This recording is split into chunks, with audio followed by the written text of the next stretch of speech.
It's my feel-good breakfast show.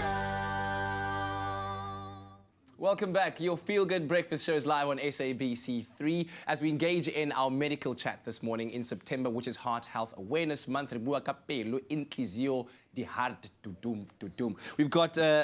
Zulka with us. She's the president of the Pediatric Cardiac Society of South Africa. And right now we're going to talk about heart surgery in broad. Firstly, pacemakers. We've heard about them. Exactly what are they and how do pacemakers work? Yes, so one of the interesting things about the heart is that it's self-innovated. So it's got a pacemaker in itself. So it's located here in the right atrium. It's called the sinoatrial node. And what it does, it fires electrical impulses and tells the heart how fast or how slow to beat. Yes.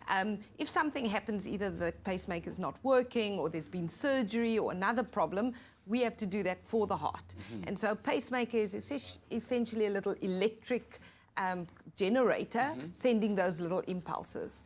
And that's really how it works. Okay, we've got a caller on the line. Very interesting question. Yeah. Good morning to you, Jenny, calling us from Somerset West. Hi, good morning, everybody. Good morning, doctor. Good morning, Jenny. I suffer from vascular tinnitus. It's a terrible thing, especially at night when you're trying to sleep and it's quiet and all you can hear in both ears is your heart beating. What causes it, and is there any cure? And is it a dysfunctional heart, or is it just a normal thing that happens with tinnitus?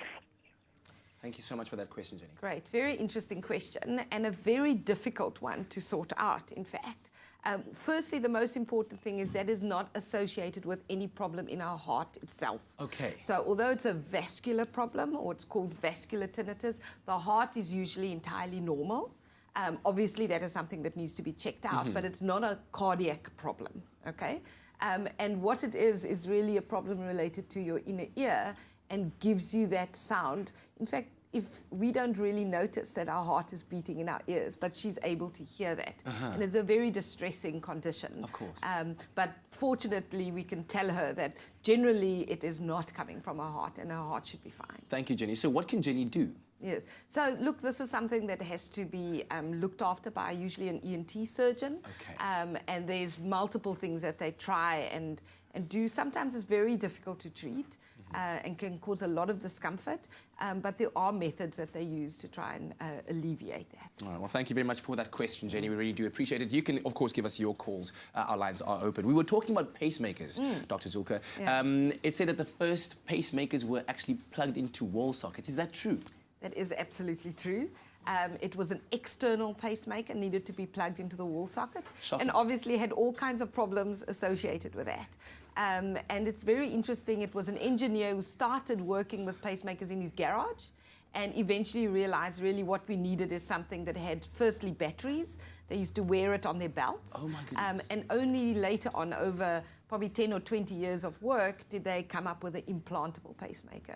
And now it's so small you can hardly even notice it. Thank goodness for medical innovations. Absolutely. Wow. Yeah. Well, we'll carry on with our topic, our health topic this morning with Dr. Zulka. We're talking about heart health. I'm loving it so much. It's giving me so much life. Oh, my goodness.